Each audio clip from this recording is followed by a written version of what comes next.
All right, welcome back. This is the Something Ventured podcast. I am Ken Lindstrom. I am your host. My guest today is Ryan Nece. How are you doing? I'm doing well, Ken. It's a special day. I know you and I understand that this world that we live in is an emotional world, and right now I'm on an emotional high. So today's a good day. That's good. It's good to have a few of those. Speaking of which, Ryan has been. This is not what you were probably expecting to hear, but a linebacker for the Tampa Bay Buccaneers, where he won a Super Bowl ring. That's not that unusual, except he's also co-founder of a Next Play Capital and has helped lead co-investments. That's right. He's an investor, a venture capitalist, and a guy who invests in other funds. Led co-investments into companies like Brandless, ByteDance, Flexport, Hims, Hippo, Impossible Foods, Peloton. You're a busy guy, and you started the Ryan Nece Foundation. Yeah. That's quite a bit. I have a few free hours in the day, Ken. And I try to trying to figure out how to put more on the plate. Needless to say, that's not true. My wife would kill me if that was true. We already do enough and feel like we're being pulled in a million different directions. But the honest truth is, Ken, I have my father. His motto in life is exhaust the moment. And this is Ronnie Lott. Yeah. The famous football player. We don't need to linger on that, but let's just say it. Yeah, he's a famous football player, but I would argue probably a better human in the way that he's contributed to helping others. And I just, when you have a father that clearly was as successful as he was in his career and clearly has some unique mantras that he lives by, it definitely spills over into my own personal life, and it has impacted me. And his, mantra of exhaust the moment is pretty dang powerful to think about it. And it's something that pushes me and fuels me to try to go out and do as much as I can for as many people as I can, as often as I can, to pursue as much excellence as possible and all of those things. And so, needless to say, that's why we're here today. It seems like you've operated at a level, being in the NFL, I went to college at Northwestern, and in my fraternity was a guy who played football for Northwestern. And, Byron Sanders was there at the time, by the way, too. Okay. Barry's brother. Yeah. But it's Northwestern, it's Big Ten, but it wasn't the greatest football program. And then only a couple people out of the Big Ten, and so he was like the best athlete I've ever seen in my life at everything. And even he wasn't at the top of the Big Ten. Even the guy at the top of the Big Ten didn't get into the NFL. I mean, the level that you were at must have shaped you in some way. I think most people can't conceive of what that level is. Yeah, absolutely. I mean, getting the opportunity to play in the NFL was an honor and a privilege, and it is not something that's given. It is indeed something that's earned, and the ability to play at the highest level with the most athletic men and the most competitive and most ferocious, and to be in locker rooms with alphas was definitely an eye-opening experience, and indeed taught me a lot. And what it also provided is it gave me a lens, and it gave me a lens. I don't care what business you're in, whether the NFL or you're the garbage man or you're a teacher or you're a lawyer, you're a doctor, whatever profession you're in. You know what? All of us have the ability to try to start our days with the decision of pursuing excellence and trying to be the very best and trying to be a champion in what we do. And I look at the sign behind you and it says, work hard and be nice. And you never would imagine that in life, sometimes just these simple, fundamental sayings are actually really important. They're just really hard to do. And at the NFL, and when I was there, I really quickly learned it was about working hard.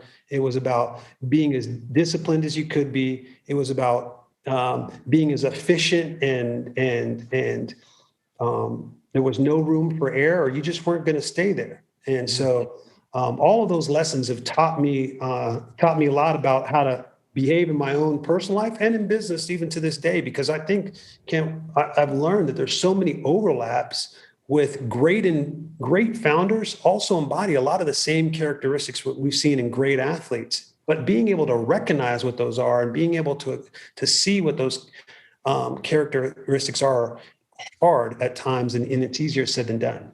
Yeah, well, before you played with, it'd be interesting to hear what the contrast is. So obviously, you won the Super Bowl, Tampa Bay.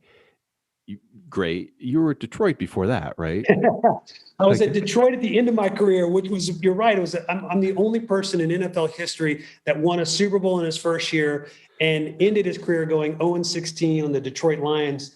Funny enough, you talked about my dad. My dad and I are the only father and son in the NFL history to have Super Bowl rings in our first years. We actually were the only father and son at all to have Super Bowl rings until Howie Long's son won a Super Bowl ring, and Brian Greasy yeah, won a Super Bowl ring. And so the Greasy family, the Long family, and the Lott family are now all a part of that club. We are also, my father and I, in the Hall of Fame, Kent. yeah, My dad's there for his career, clearly. I'm there because we have memorabilia from the 0-16 Detroit Lions. So well, miserable, needless to say. But I had a chance to see a team that obviously won the Super Bowl, and I saw what it took, and I got a chance to see from the organization, from ownership, from the coaches, from the training staff to all the way down to the players and everybody involved with the Buccaneer organization, what that looked like to achieve that goal, and at the same time to be able to contrast that and to see the ownership, the coaches, the players, and everybody involved with the Detroit Lions, and for us to go 0-16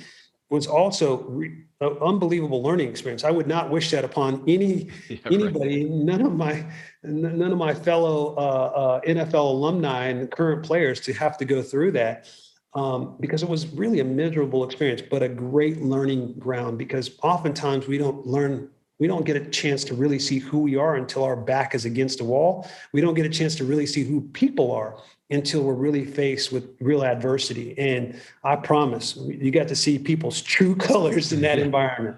that's right. Now, how are you holding? How are you feeling physically now? That's a lot of effort. Oh, Ken, that's relative. I mean, Yeah, football's a brutal game, sure and is. it is a play after play of car collisions. And so my Mhm. body is, I'm a young 42-year-old man, but my body's probably well beyond those years in terms of how it's holding up. But needless to say, I'm still upright. I'm still breathing, and I still feel like I have a few marbles rolling around upstairs. So that I feel good about. Well, fortunately, in the venture capital game, there's not a lot of not a lot of hard physical hits anyway. What Yeah, you not physically, but maybe more emotionally. That's right. Well, you come out of the NFL and do some broadcasting, but kind of the typical path is, I don't know, maybe buy a couple car dealerships or whatever it is. Nothing wrong with that, of course, but you end up in venture capital. Where did you get an interest? Like, at what point early on, were you looking at technology and going, "Hey, that animates me too." Yeah, it really goes all the way back to when I was in college, and partly because of my father, and obviously growing up and being around Silicon Valley, and seeing the men and women that he got to interact with. And you're talking in the 80s and the 90s when the Silicon Valley was coming to fruition in a sense. And you got a chance to interact with the men and women that laid the foundation that make this place so dynamic and so special. And so when you get a chance to be around those individuals and you get to hear them and listen to them and observe their pursuits of these amazing things that most people would say are impossible, and then to see them bring it to fruition, that is invigorating, and it was definitely stimulating. So at a young age, I'm at UCLA and I'm sitting there looking up Sun Microsystems and Juniper Networks and Intel and all of these different companies that my father would introduce me to and say, "Hey, go check out this company, look it up." And so I just was always around it. And even while I was playing, oddly enough, athletes are, they have some disposable capital. And so they're usually early adopters of technology, right? Usually the first version that comes out of anything, especially a hardware, is really expensive. Athletes love to be early adopters. And so everybody has gadgets. And so I was a gadget guy, and just, again, around it. And I spent my off seasons, I took classes at Harvard and Stanford, and I just was constantly trying to think about what my next play was going to be in life. And I thought I was going to go work at the family business, actually. And then I played in Detroit. It sucked the life out of me, and the game decided to retire from me. And so I walked away, and I went to go work at the family business. And my father had sold that. And so I went and worked at a family office, and spent 2 years as an analyst and an investor at a family office. And then 2 years into that, a buddy of mine reached out to me and said, "Hey, I got an idea. I'd love your help."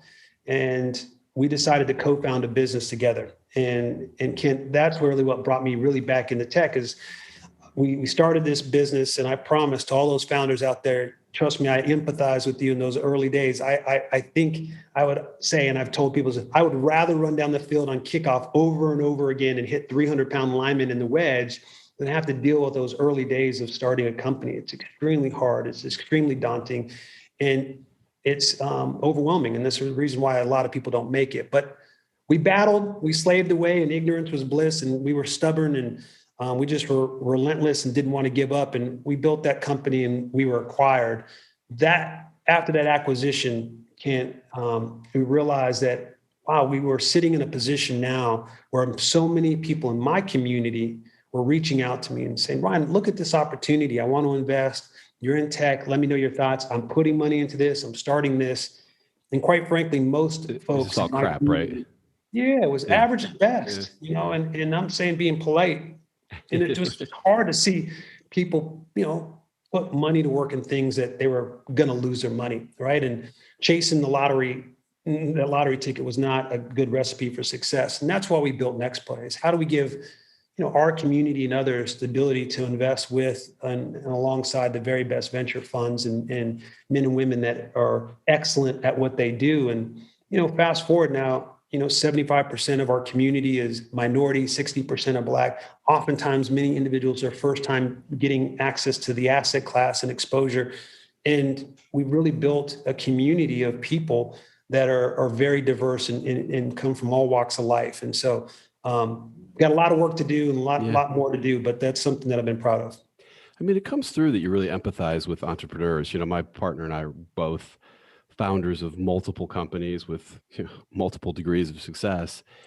And you'll never hear us complain about the venture capital job because, I mean, just what an entrepreneur goes through and sort of having that craziness that you get in Silicon Valley, you don't get all over the world necessarily, where you go, oh yeah, I'm going to build a multi-billion-dollar company that's going to affect millions of people. It's sort of like thinking I'm going to go play in the Super Bowl. Like, if you're realistic, you're not. And thinking about going to play in the Super Bowl and have never played football, right? Even that comment, it's just really hard to even fathom. And one of the things that I've also learned from the game is this fact that we got a chance to get in a huddle with other men from all walks of life, but we came together, set aside our differences, and were united to go towards a goal and try to pursue something as a team. Man, that is an invaluable lesson. And one of the things that I've seen, there are amazing, brilliant, talented individuals that can run circles around me intellectually and are so gifted. But some of them have never been in a team.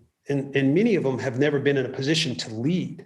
And so those are areas where we think that we can be helpful and supportive. And as you know, being around founders and building your own companies and you and your partner building successful companies, at the end of the day, at a certain point, when you're the leader and the CEO, it's less about your technical skills. It's your ability to manage people and lead. And those are skills that sometimes, aren't, again, something that everybody has. And you got to hopefully support individuals and help them along with that process. Now, where did the name, you start Next Play, where does the name Next Play come from? Well, that's back to my time in Detroit for sure. Oh, I'll never Sorry forget to bring that up. I just thought it was interesting. Yeah, no, I was so dang stubborn. I didn't want to ask my dad for a lot of help because I wanted to earn it on my own. And it was just something I didn't ask him for a lot of help especially when it came to football. And needless to say, it's about the sixth game of the season in Detroit. And we obviously hadn't won a game at that point. But what I noticed, Ken, is I'd make a mistake and all of a sudden 2-3 plays would go by and I was still thinking about that mistake. And it was frustrating to me. And it never really happened to me in my career where things started to snowball on me like that negatively and especially mentally. And so I remember calling my dad after a game and saying, "Hey, Dad, you know what? This is going on. I'm struggling with this. When you made a mistake, how did you handle it?" And he goes, "What do you mean?" I go, when you messed up and you made a mistake on the football field." And he goes, "I don't know what you're talking about. I never made a mistake." And I go, I'm like, "I've seen the film. What are you talking about?" And I said, "Okay, well, regardless of mistake or not, how did you move on from one play to the next? And he said, Ryan, the only play that matters is the next play. And that's the only play that I played for. And it just, in my mind, to mentally be there to understand that whatever just happened is done over, good or bad, that the only thing that matters, the better opportunity is what's ahead, really just stuck with me. And I was like, mind blown for a moment. And then I thought about, how does that play out in my life? How does the next play mentality play out in business and in relationships and how we carry ourselves? And it really is important to think about. And so when we started our firm, I had to do that, because I think all of us have to understand that there are times where we fall or mess up or make a mistake. And there are times we do things that are really good, but at the end of the day, all that matters is the next play. So now you have next play. On the one side, you're gathering money from people so they can kind of have access to really these elite opportunities that exist in the Bay Area, that they might be investing in kind of crazy, beverage companies or whatever. Although I guess those aren't always aren't always the worst, or always the worst investments. What are you doing on the other side, though? You've gathered the money, and now you say, now I'm going to put it to work.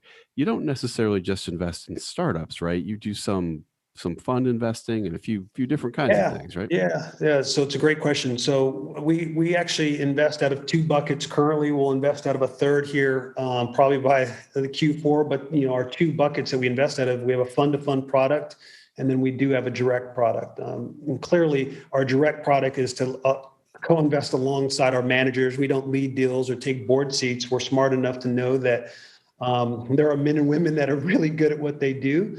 We have an entire team on our side that we do our diligence and make sure that we find and work with companies that we think are in line with who we are and our values and our missions. And there's areas that we can bring value because of the community that we represent. And so we try to do that at times. But really the bread and butter of what we do, and I think why most of our investors come to us, is we've been fortunate to gain access into many of the access constrained managers out there. And I think that we've worked really hard to be a thoughtful, strategic LP in a lot of ways for these firms. And that's something that, as you know, in this game, it's about relationships, it's about access, it's about having a seat at the table. And again, that's not something that's just handed to everybody. And it's, once you're there, it's one thing. It's how do you stay there is another. Yeah. So we work really hard at that. And how should we think about, I've talked to a lot of people about diversity in Silicon Valley, starting by actually joking around that you listen to VCs on podcasts, and, there's very few people in venture capital, and it's kind of an amazing job. And yet, well, they'll interview somebody about how they got the job, and they'll say, well, I just fell into it. It's like, well, they fell into it because they went to Stanford, and then their roommate's dad had a venture. They didn't fall into it from like the Chicago housing projects. Yeah. They fell into it from like the middle of Silicon Valley, coming from a wealthy family. How should we think? There's so few people in venture capital. There just seem to be just so few black GPs. Yeah. After years of talking about it, what's going on? Like, what do we Well, make I think of that? part of that is you got to think about the history of venture, right? The history of venture goes back to the 60s and the 70s. I mean, and this isn't new. The conversation's new, but the reality is this idea of investment has been around for a long time. It's newer to the Black community, and the opportunity set's newer. And so men and women's, to your point earlier, it's hard to dream about something you've never seen. And so if I've never given an individual, and I could care regardless of skin color, but I'm sure there's plenty of young white women and men in Lincoln, Nebraska, or Yeah. I don't know, Manhattan, Kansas, that Yeah. have never heard about venture and have no idea about Silicon Valley and will never pursue that dream because they've never been exposed to it. But I think historically, the reason that there's not a lot of Black managers because they haven't been introduced yet. Also, it's an apprentice business. And so oftentimes when we do bring individuals into the firms, they bring individuals that look like them or you're comfortable with or that you can relate to or come with the qualifications that you're accustomed to seeing. And so you start and that at the earliest stages in your career, and oftentimes you didn't see a lot of minorities in those positions. That said, I can name a number of individuals, and you think about Richard Kirby and Elliot Robinson and You think about our buddy, Michael Seibel and others that have done things in a way that would reflect that apprentice type model. But that's what I'm excited about. We live now in a world where people's eyes have been opened up, both in the industry to say, hey, I'm willing to pick my head up and look for individuals that may not look like me or may not sound like me or may not have the same background as me, but I'm open to the idea that they may have a perspective that may be just as valuable as mine.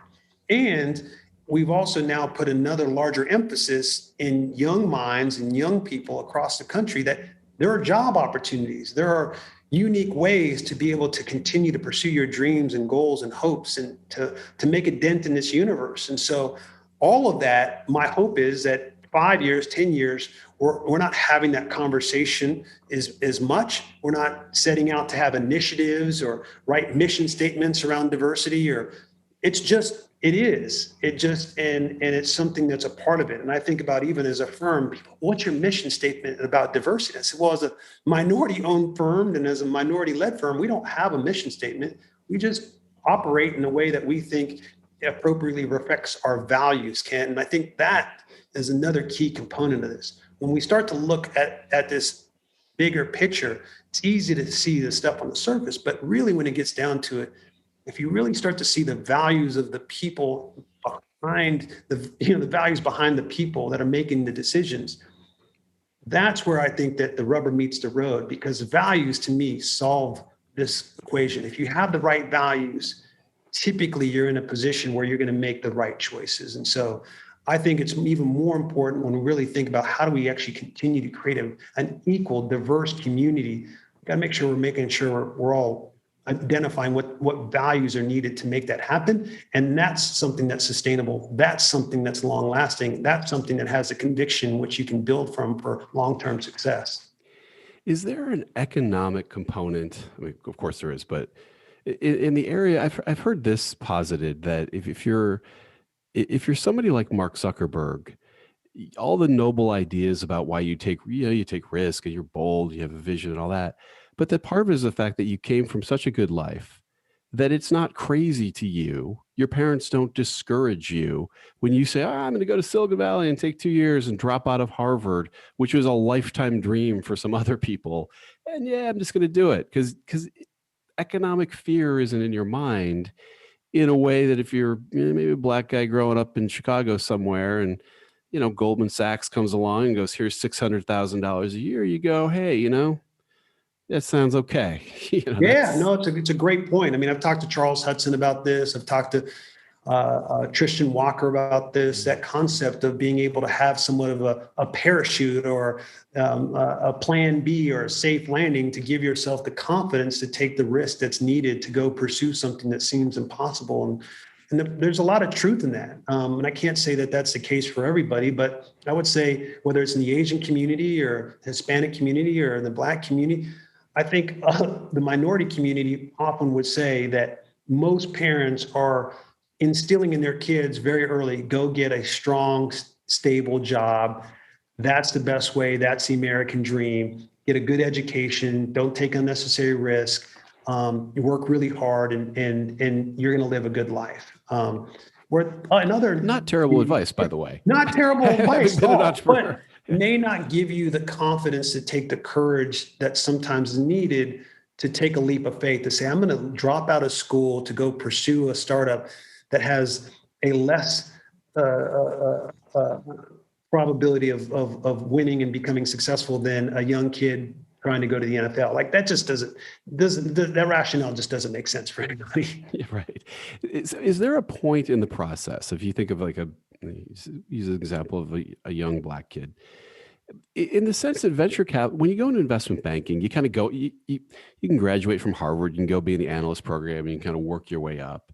If you look at the world of venture capital, you can do that, but the model is often more, do something else like you did first, go start companies first, go work at Google first, and come to it later. Um, is there anything to that, like where there's a stage where, hey, if we just got more founders in at an earlier stage, they would come in? Well, I think part of that too, again, that's one of the reasons why we're looking to bring more diversity into the workforce as well, especially into tech companies. And that's why we have more STEM programs, so that you might not be the CEO, but you're the VP or the senior VP of engineering, and you want to spin out and start a company, and you have a higher probability of being funded or being in the ecosystem once you've played ball in the ecosystem, once you've planted your flag and you've started to build the relationships. And I really think that that's part of it, is getting more individuals, outsiders, into the community inside the country club, is only going to open up more doors for those individuals to be able to go and pursue careers in venture and work at firms. And the other thing, we're seeing that, right? We're seeing more firms also. The proliferation of micro VCs and young managers that are starting firms right now it's off the charts, and it's encouraging to see individuals that are taking the risks, that feel like they've earned the chops because they've worked inside of a technology company, and now they want to go and return the favor and maybe help some other young minds grow their business. And so I think all of those things are good for the ecosystem. Well, what do you make of the you're an LP too, that is a person who puts money into funds. The diversity on the LP side, I mean, is that just a whole nother level of kind of lack of diversity? I don't think that that's even something people need to go and try to measure, Yeah, because there's there's just nothing to none. measure. Yeah, Reality is, and I've talked to a GP about this not too long ago, Kent, and they said, we want to bring more diversity into our LP base. We're going to go talk to the HBCUs. And I said, who else are you going to talk to? And they said, well, that's it. And the reality is, that is it. Yeah. And that's why, again, where we're positioned with NextPlay, again, being minority owned and minority led, and have a diverse team, and more importantly, the community of minorities that we represent, that are LPs, is a tremendous responsibility for us, and something we take great pride in and are proud of what we created. But also know that my hope is, in 5 years, again, 10 years, that this is opening up more doors for others to start to build programs that they can be LPs. And so there's just not a lot of color in the annual meetings. Needless to say, I've been to all of them, Yeah. and there's only a few out there. And again, that's another area that we're relatively new to the game, and hopefully 10, 20 years from now, those rooms will look a lot different. Yeah, I mean, I get it. Sometimes if you're the kid of the family, you're the kid of that guy. But there are a lot of investment professional positions, and it seems to me when I look at an investment bank or a law firm, hey, they're not great, but they do try to get some women and minorities through. Yeah. Now they've got programs and systems, Yeah. and they're in New York, and there's reasons for it. But that seems like an area on the LP side where you could probably do some work. Yeah, no, absolutely. And there are a number of positions, right? I mean, when you really think about the entire landscape, from the endowments to traditional institutional investors or institutional LPs, there are a number of positions that are out there. And again, I think there's somewhat of a track record that needs to develop, that we just haven't had enough time yet to develop the track record to maybe get those positions where you're the decision maker. But that's coming. And then we'll see that we'll start to see those individuals start to rise to the top and be able to be in a position to lead and make quality decisions. Yeah. Well, let me ask you this, and then I'll ask you what's kind of like what's next for NextPlay. What in your sense, what's a white guy to do in Silicon Valley? And I've talked to people on this podcast like Charles, and women have been through different things. And the idea is that if you're not a person of color, or you're not harassing anybody or being harassed, it's easy for it to, not an excuse, but it can slip from being top of mind pretty easily, because it's not what you're thinking about all day long. And yet, in a moment when you think about it and you reflect, or things go on in the world and you reflect, you say, yeah, I'd like to do something more, other than offer my genius ideas in my amazing podcast, of course. But seriously, like, It's a great question. What's the right thing to do? And probably a hard thing for me to answer, and I can only answer it from a personal standpoint. And I think it doesn't matter to me whether you're white, green, black, or yellow. We probably all need to do a better job of recalibrating how we're thinking about others from all different walks of life. And what I mean by that, first, I need to start with my own heart and my own mind. Where is the bigotry? Where is the hate? Where is the injustice? Where is that in my own life? And how does it play out in my own life? Let me look at that first, and then let me look around me and see, well, yeah, I can see how that's causing me to lean this way or that way, or I can see where it's made me make this decision or that decision. If I first can't start there, then there's no reason for me to try to go beyond that. Then after maybe I get to that point where I understand what I'm wrestling with internally, maybe I start to think about my family and then my community and then maybe my state and the other things around me. But to me, we all are wrestling with some of these own evils that lurk within inside of us that we need to unearth and uncover and hopefully find a way to eradicate in a sense. And when we do that, I think our eyes will be opened and we will understand, you know what, there maybe have been times where I've have shown, you know what, I have a little hatred here. I've been a little bias here, or you know what, I've maybe been a little prejudice here. And if you can acknowledge that, then you can correct it. And when we do that, we can find a way to get better. The thing that's interesting, Ken, is at the beginning of every year, every year, everybody sets out with the best New Year's resolutions and the best intentions. They go, you know what, I'm going to be the best me. This is my year. I'm going to work out better. I'm going to eat better. I'm going to sleep better. And like 85% of people, they say, make New Year's resolutions. But the amazing thing is, after like 3 weeks of time, 75% of those people completely abandon those convictions and those resolutions. And that was for their own life, Kent, to get better for themselves. If people are trying to find ways to get better for others and create more diversity or create more equality for others, they better have really deep convictions, because usually human behavior has shown us when it becomes hard, when you don't see the results, when you don't get the things that you think that you want, you peter out, you give up. And so that's kind of my prayer and my thought, is that we continue to maintain the conviction. We have the people that are around us that can hold us accountable, and we can have conversations like, what should we do? And that, to me, that's, if I'm going to try to get better, I got to start first with what's going on the inside and then work out from there. Man, that's the best way I've ever heard that put. So what is next for, as you look forward to building your firm, aside from creating, amazing returns for your investors, what happens next? Like, what do you look forward to? What are you optimistic about building?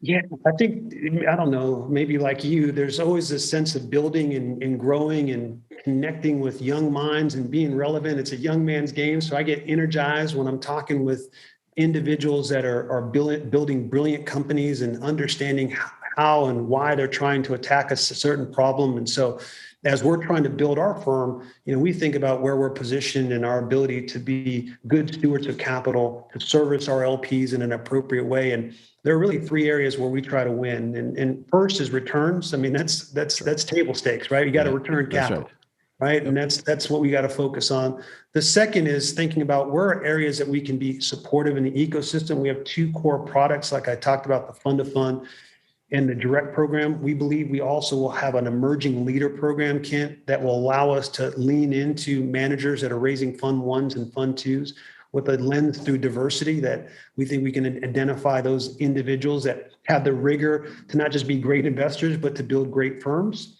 And then the third area for us that we want to continue to grow is our educational programs. We already have a fellowship program where we bring in athletes from all over to go through a 2-week program to learn the basic fundamentals of investments. We have an athlete in resident program. We have a transitional program where we give athletes the ability to understand holistically who they are and where they're going, and then hopefully try to find internships or employment opportunities within tech companies. And so that's something that's really important to me. I wouldn't be sitting in this chair today if I didn't have to run the hallways. And I say have to because my dad would drag me to meetings, run around and listen and watch and observe. And this was before iPhone, so I actually had to pay attention and not fall asleep and learn. And so the more that we can bring our community and others and have these unique, diverse backgrounds to come in and learn and be around individuals like yourself that have been successful, that have done things at a high level, we give ourselves and give them a better chance to succeed in the long term.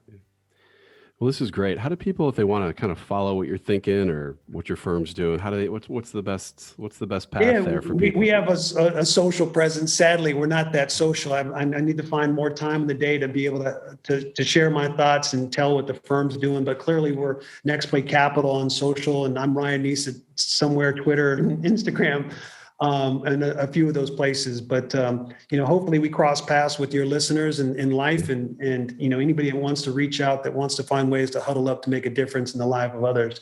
That's something that I truly believe in, and it's something that's important to me, whether it's business and my personal life or with our foundation. So we truly do believe in that, and I appreciate you having me on here.